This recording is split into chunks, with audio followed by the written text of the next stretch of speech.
कानी बहू। किशोरी लाल जी के बेटे राघव की शादी की बात जगह जगह चल रही थी, लेकिन किशोरी लाल जी को कोई लड़की पसंद ही नहीं आती थी। और उसकी एक ही वजह थी, किशोरी लाल जी का लालची होना। उनको लड़की वालों से मोटा दहेज चाहिए था और इसी चक्कर में एक दिन वो एक बहुत पैसे वाले के घर अपने बेटे का रिश्ता लेकर पहुंचे। उस आदमी का नाम था ओम प्रकाश।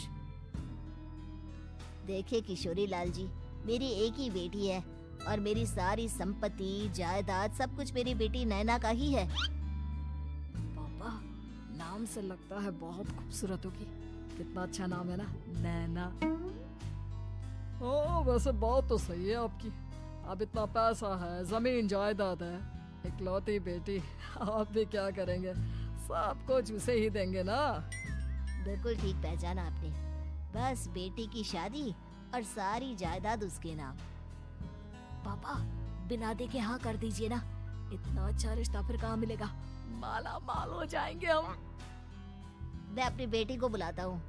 अरे नहीं नहीं नहीं नहीं, आपकी बेटी का नाम नैना है, सुनकर ही लगता है बहुत सुंदर होगी।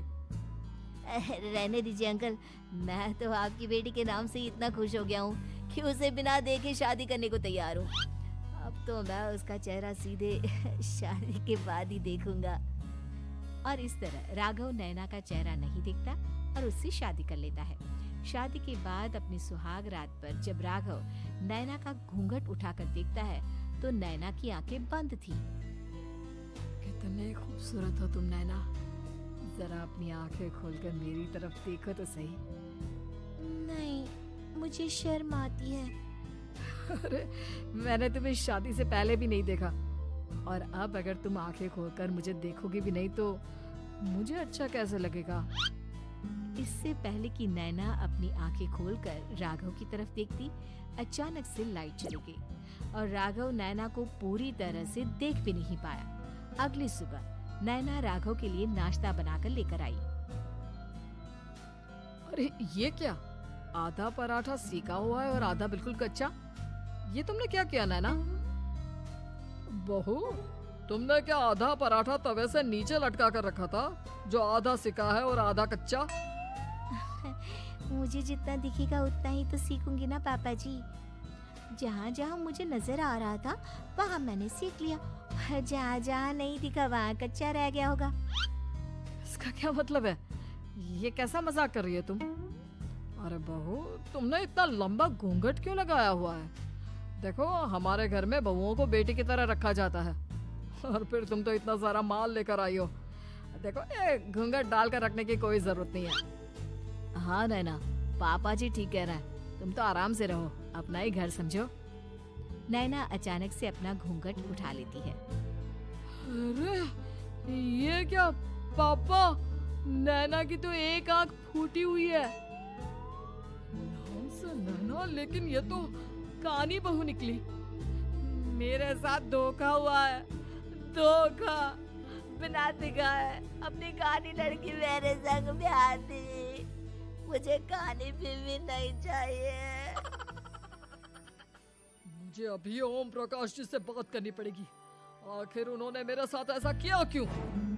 अरे, आप लोगों ने ही तो पापा से कहा था कि आप लोग शादी से पहले मुझे देखना नहीं चाहते। अब मेरे पापा पर क्यों इल्जाम लगा रहे हैं?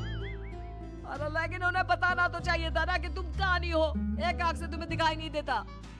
किशोरी लाल और राघव नाराज होकर ओम प्रकाश को अपने घर बुलाते हैं। पापा जी, ये आपने क्या किया? शादी से पहले बताया क्यों नहीं कि नैना की आंखों में परेशानी है? अरे, आप ही ने तो लड़की देखने से मना कर दिया था। और लेकिन आप बता तो सकते थे। आपको तो हमारी बेटी की प्रॉपर्टी चाहिए थी, वो भी पूरी की पूरी। अब क्या हुआ अगर उसे आधा दिखाई देता है? प्रॉपर्टी तो आपको पूरी मिल गई ना। अरे ये क्या बात हुई? मेरी शादी प्रॉपर्टी से नहीं, आपकी बेटी से हुई है। अब ये तो पहले सोचना चाहिए था, तब तो मेरी प्रॉपर्टी देखकर तुम्हारी जुबान लप लपा रही थी। लेकिन मैं कानी लड़की को अपनी बीवी बनाकर नहीं रख सकता। पापा, कुछ करिए ना आप। हाँ, करता हूँ। देखिए ओम प्रकाश जी, आप हमारे साथ ऐसा नहीं कर सकते। और तुम देखो, अगर तुमने मेरी बेटी से शादी तोड़ी ना, तो जो भी प्रॉपर्टी मैंने तुम्हें दी है वो तो पूरी की पूरी वापस ले ही लूंगा, और आधी प्रॉपर्टी तुम्हारी भी लूंगा। अरे मेरी आधी प्रॉपर्टी भला क्यों लेंगे आप? इसलिए क्योंकि मेरी बेटी को आधा नजर आता है और उसकी नजर अभी तक तुम्हारी आधी जायदाद पर ही पड़ी है। अब तुम उसे घर से निकालोगे तो कुछ तो लेकर जाएगी ना। और अगर हम आपकी बेटी को अपने घर की बहू बनाकर रखे तो? तो तुम्हारी पूरी प्रॉपर्टी तुम्हारी ही रहेगी, और जो मैंने तुम्हें दिया है ना, उसमें से बस मैं आधा लेकर जाऊंगा। अरे लेकिन अब आप अपनी दी हुई प्रॉपर्टी में से आधी वापस क्यों लेकर जाएंगे? अगर मैं आपकी बेटी को अपनी पत्नी बनाकर रखने को तैयार हूँ तो? इसलिए ताकि भविष्य में अगर तुम मेरी बेटी को धोखा दो तो उसके पास कुछ तो रहे जो पति का हो। वैसे मेरे पास तो बहुत कुछ है, लेकिन अपने पति की कोई निशानी तो उसके पास होनी चाहिए ना। अब अगर तुमने मेरी बेटी को कानी कहा तो तुम्हें प्रॉपर्टी भी कानी ही मिलेगी, पूरी नहीं। जमाए राजा। किशोरी लाल और राघव समझ चुके थे कि वो बुरी तरह फंस चुके हैं और अब उनके पास वहाँ से निकलने का कोई चारा नहीं है। अब समझ में आया ना, लालच बुरी बला होती है।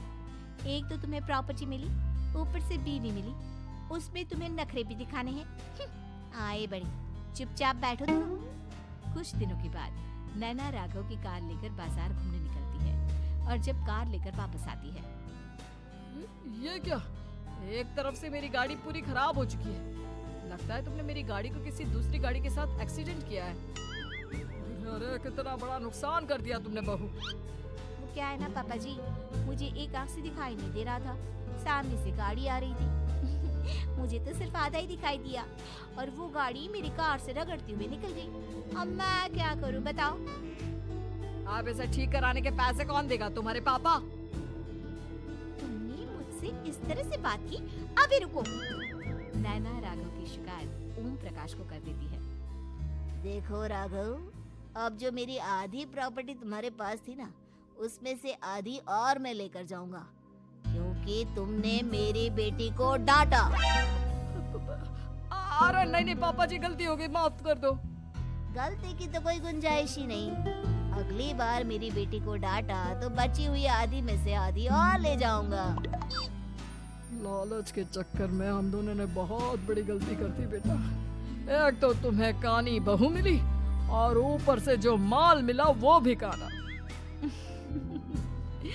इस तरह राघव की हर एक गलती पर ओम प्रकाश उसकी प्रॉपर्टी का आधा आधा हिस्सा लेकर अपना सारा माल वापस ले गया और राघव को कानी बीवी से काम चलाना पड़ा। भाई लालच वाकई में